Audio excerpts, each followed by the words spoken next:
Ladies and gentlemen, this is TVP World. I'm your host, Benjamin Lee, and welcome aboard the Eastern Express. In this episode, we're diving into the complex web of U.S. involvement in Afghanistan and its ripple effects across Central Asia. Just when you thought the America saga in Afghanistan had ended with the troop withdrawal, it turns out that there's a whole new chapter being written. Only this time, the story is written with a diplomatic pen and not military might. So buckle up, it's going to be a bumpy ride into the geopolitics of Central Asia, and let's take a look at a report to find out more. Trade between Afghanistan and Central Asia is blooming. At the beginning of March, two pivotal forums were convened to foster trade between the two. It followed the Afghan-Kazakh forum in Astana last August, which announced nearly $1 billion in bilateral trade for 2022.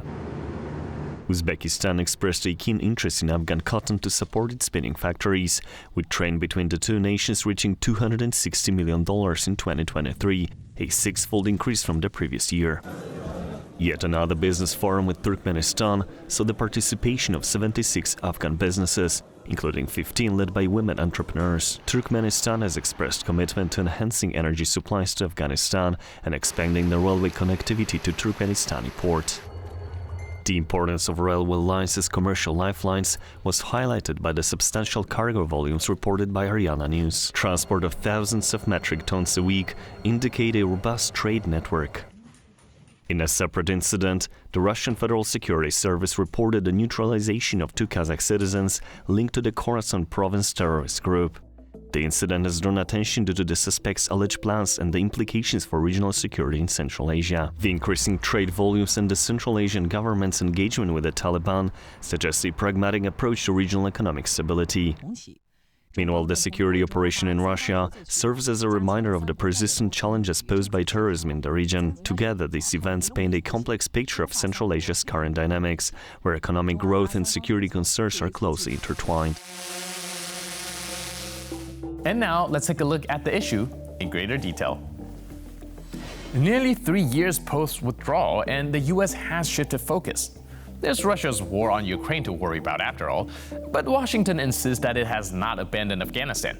Oh no, they're just multitasking on an international level. Now let's set the stage. Afghanistan is not in a vacuum. Its Central Asian neighbors are peering over the fence, wondering if the grass is really greener on the other side where the US has its fingers in the pie.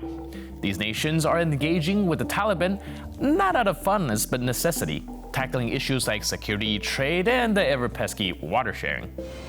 Now, they're not officially recognizing Taliban, but let's be honest, they're sending friend requests in this world of diplomacy. Uzbekistan, our geopolitical influencer, is urging the West not to give Afghanistan the cold shoulder. Meanwhile, Washington is pulling more military aid and connectivity initiatives out of its hat for Central Asia. It's a strategy of keeping friends close and unstable neighbors closer. And let's not forget, the US is also slipping nearly $81 million in humanitarian aid to Afghanistan through the back door, bypassing the Taliban bouncers to get help directly to the Afghan people. But despite these efforts, experts like David Sidney thinks the US is in for a long recovery from its Afghan misadventure. He likens it to America's post-Vietnam hangover, suggesting that it might take decades before the US can engage Afghanistan without waking up with a headache. So, we have a scenario where everyone knows Afghanistan is the elephant in the room, but most are just scanning the room rather than acknowledging it. As we spin this globe of geopolitical interests, the US is still trying to maintain an international consensus on what to expect from the Taliban, envisioning a more inclusive society that isn't a threat to itself or its neighbors. But here's the real politic twist. While the US keeps its official stance of not recognizing the Taliban, regional powers are slowly but surely dialing up their engagement, driven by pragmatism over idealism. And so the question remains, can the US sustain this diplomatic dualism? With an upcoming election and shifting promises, might we see a change in how America plays its cards in the great game of Central Asian politics? Or will Afghanistan remain a back-burner issue only stirring US attention in the wake of an acute crisis? Only time will tell. And now here to shed more light on the issue is Bruce Penier, a journalist specializing in Central Asia at Radio Free Europe, Radio Liberty. Hello, sir, and welcome to Eastern Express. Thank you. Great to be here.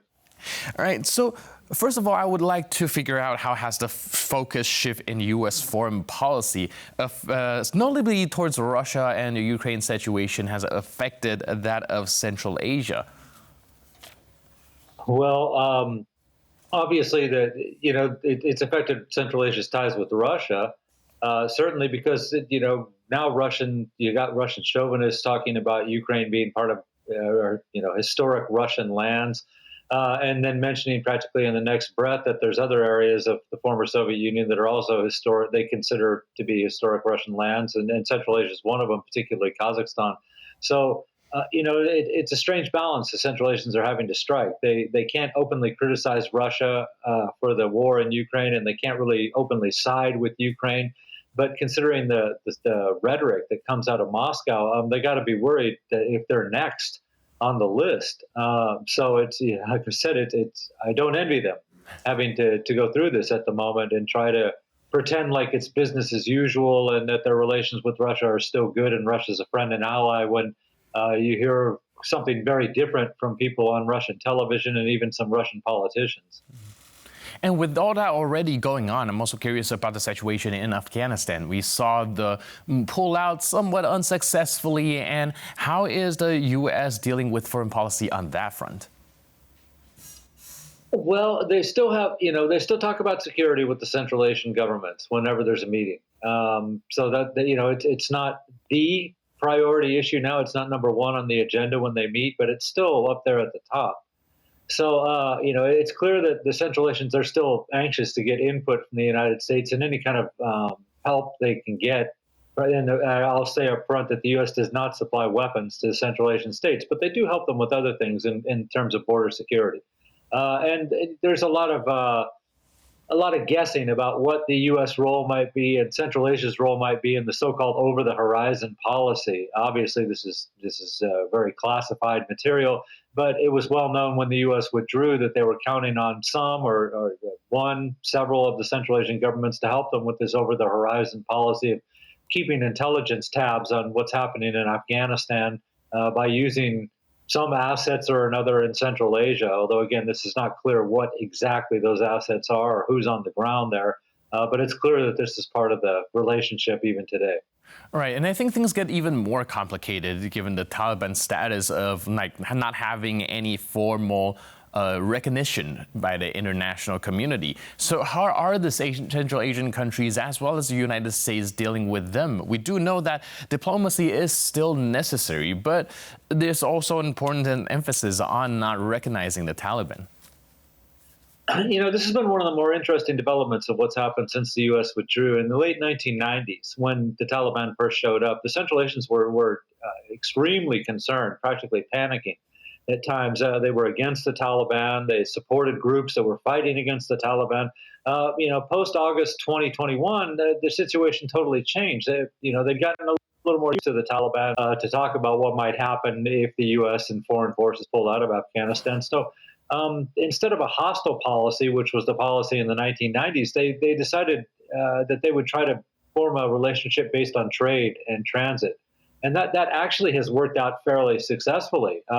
Just within the last week, there's been a Kazakh, a Turkmen delegations in Afghanistan discussing railway connections and trying to build new railways to move goods further.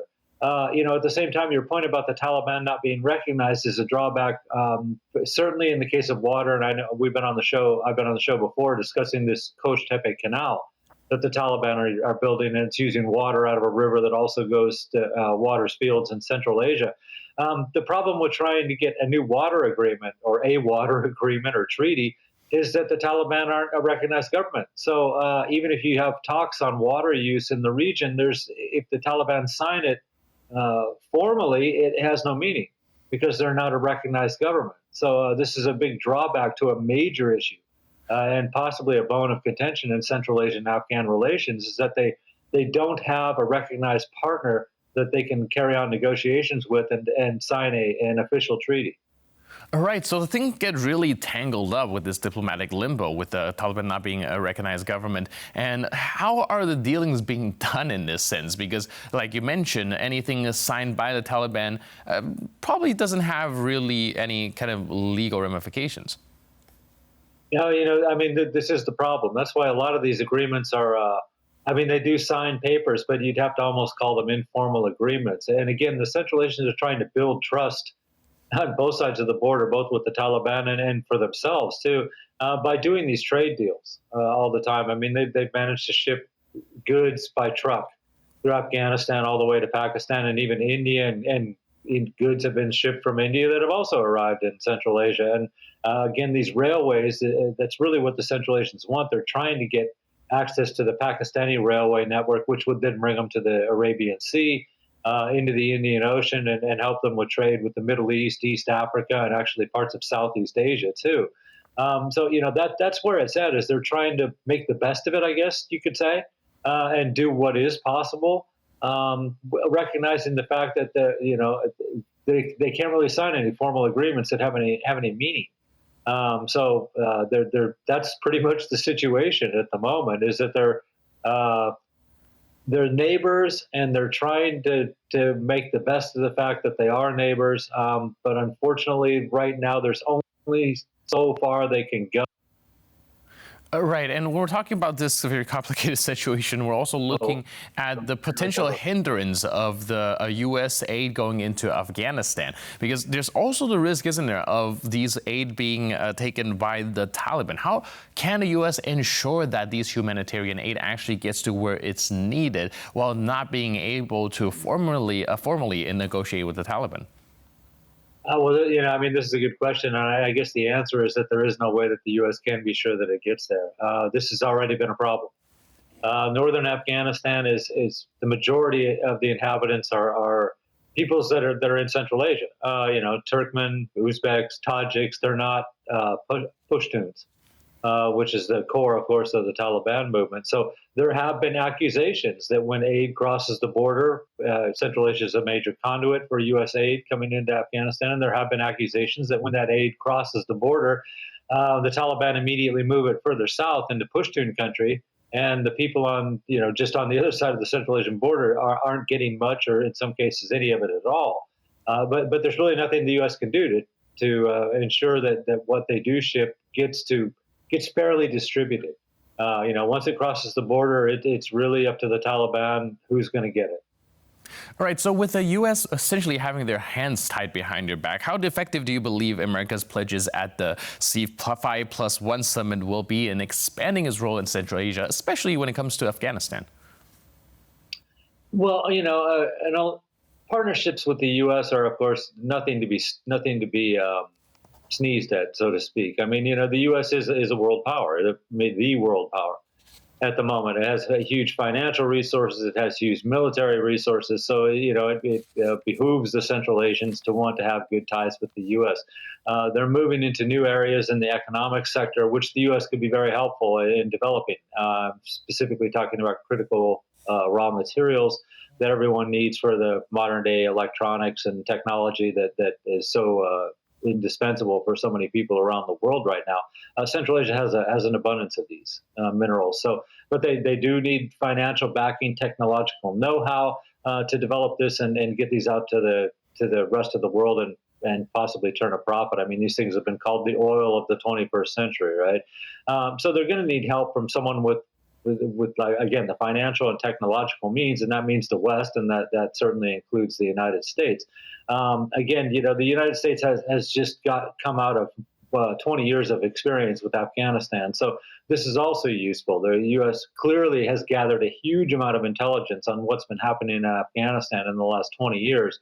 And knows some things that very few other people would know, and it could share some of these important details with the Central Asians as is necessary. And just having the U.S. as a balance between their giant neighbors, China and Russia, is also very helpful to them. They don't want to be bullied by either China or Russia, so it's again makes sense for them to try to court very good ties with the United States in the hopes that they can get some kind of political support if needed, if they think that they're being pressured by one of their much larger neighbors. All right, and speaking of these neighbors, especially when it comes to Russia, I would like to ask you how Russia fits into all of this and what would they like to see as a development? And do you think the current complicated situation actually stands to benefit them? Russia, the Russian influence that we've seen in Central Asia post collapse of the Soviet Union, and then, of course, prior to that, when they had all the influence in Central Asia, I don't think we're going to see that again for a long time. The war in Ukraine has distracted the Kremlin's attention. That's one thing. It's also diverted financial resources, so Russian investment and and their ability to fund and build major projects in Central Asia is diminished. Not severely diminished, but it is significantly diminished in the region. They are trying to still come through with some projects. They are still a major trade partner. In some cases, they are the major trade partner with some of the Central Asian states. But nobody expects that that's going to last very long. When Russian troops crossed en masse into Ukraine in February 2022, the door opened for a lot of other investment partners and security partners to come into the region, and they have. Turkey, the Arab states, other people. China, of course, has kept its influence at the same level that it had, which looks a lot larger as Russia's influence decreases. So it's hard to believe that Russia will still be able to have the kind of authority, be able to pressure the Central Asian states the way it has been able to for the last 150 years, really. I mean, there's too many other partners in the mix. Clearly, that's to the dissatisfaction of many people in Moscow. They would prefer that Central Asian states were vassal states, that they were 100% loyal to what Moscow was doing. But we're already seeing signs that that's not exactly true. And like everybody else, Russia's going to have to get used to the reconfiguration of alliances that's been happening in Central Asia now, and try to figure out where they're going to fit in going forward into the future. All right, thank you so much for your input and insight and helping us unpack this very complicated situation. So thanks again for being with us on Eastern Express. All right. A pleasure. Thank you. Have a good day. And now we're moving on to the Eastern News Flash, a series of all the other stories from the East that you don't want to miss. Latvia's newly appointed foreign minister revealed that Ukraine has been receiving Western weapons with fewer restrictions, allowing for potential strikes on Russian territory. This makes a significant shift from the previous policy, which strictly limited the use of such weapons within Ukraine's borders. As it turns out, some Western partners have already supplied Ukraine with weapons without the earlier restrictions, prohibiting Kyiv from attacking targets within Russian territory. The Latvian foreign minister confirmed that under agreements with allies, Ukraine is permitted to target Russian facilities that are launching attacks on Ukraine. She asserted that such retaliatory strikes are in accordance with international law. The discussion comes amid intensified Ukrainian attacks on Russian oil refineries, which have drawn criticism from the Western alliance. U.S. Defense Secretary Lloyd Austin expressed concerns over the global energy implications of these strikes. As a consequence of them, diesel prices in Russia have surged, with an almost 10% increase in the past week. Petrol prices have also reached a 6-month peak, escalating by over 20% since the beginning of the year due to the tightening supply and the shutdown of several production sites. The U.S. Treasury Department has announced a sweeping set of sanctions targeting nearly 300 Russian entities and individuals. This move is yet another instance of concerted effort to undermine Russia's military operations against Ukraine by crippling its access to essential materials and technology. The newly introduced sanctions, which include nearly 200 targets imposed by the Treasury and over 80 by the State Department, are designed to dismantle Russia's military-industrial complex, its chemical weapons initiatives, and the networks that facilitate the procurement of weapon components from third-party countries. Among the entities sanctioned are more than a dozen Chinese firms accused of aiding Russia in circumventing existing sanctions. The measures also seek to hold accountable individuals associated with the demise of Russian opposition figure Alexei Navalny. The sanctions encompass importers involved in the production of gunpowder, rocket propellants and explosives, as well as Russian government bodies linked to chemical and biological weapons development and natural gas infrastructure projects. The sanctions deliver a clear message. Any asset held by the designated entities and individuals within US jurisdiction are frozen. Their access to the US financial system is severed, and American citizens are prohibited from engaging with them. Serbia's newly elected government has appointed 2 officials currently under US sanctions to prominent positions. The appointments come as part of President Alexander Vucic's continued policy of maintaining ties with both the East and the West. Milos Vucevic, leader of the ruling Serbian Progressive Party, announced the inclusion of a former intelligence chief Aleksandar Vulin as deputy prime minister and Nenad Popovic as a minister without portfolio. Both individuals have been sanctioned by the US for activities allegedly supporting Russian and criminal agendas, including arms dealing and drug trafficking for Vulin and using Russia-based businesses to enrich oneself and gain close connections with Kremlin leaders for Popovic. The US State Department expressed disappointment over the decision, emphasizing that the sanction against Vulin and Popovic remain firmly in place. Despite this, the Serbian government appears to be forging ahead with its two-tier policy, which seeks to keep Serbia in good standing with the European Union, while also nurturing its historical relationship with Russia. Estonia has implemented a new schedule for the Narva 1 border crossing with Russia, closing it for the night. This decision is a response to the ongoing construction at the Russian vehicle checkpoint in Ivenkuru. The closure, which began on February 1st due to Russia's reconstruction efforts, has disrupted the usual transit patterns. The Estonian police and border guard have communicated the changes to their Russian counterparts, ensuring that those caught on the bridge after hours will still be processed and allowed to cross. The impact of the construction and the new schedule is evident as bus operators cancel night trips to St. Petersburg and introduce additional daytime services. This shift had led to increased congestion at the border, with multiple buses arriving simultaneously. The Estonian government, which had previously contemplated closing all border points with Russia due to the surge in migration, continues to monitor the situation closely. The influx of migrants and asylum seekers from Russia in recent months remains a significant concern for the authorities. And that's all on this episode of Eastern Express. But for more news, update, and commentary, please stay tuned to TVP World.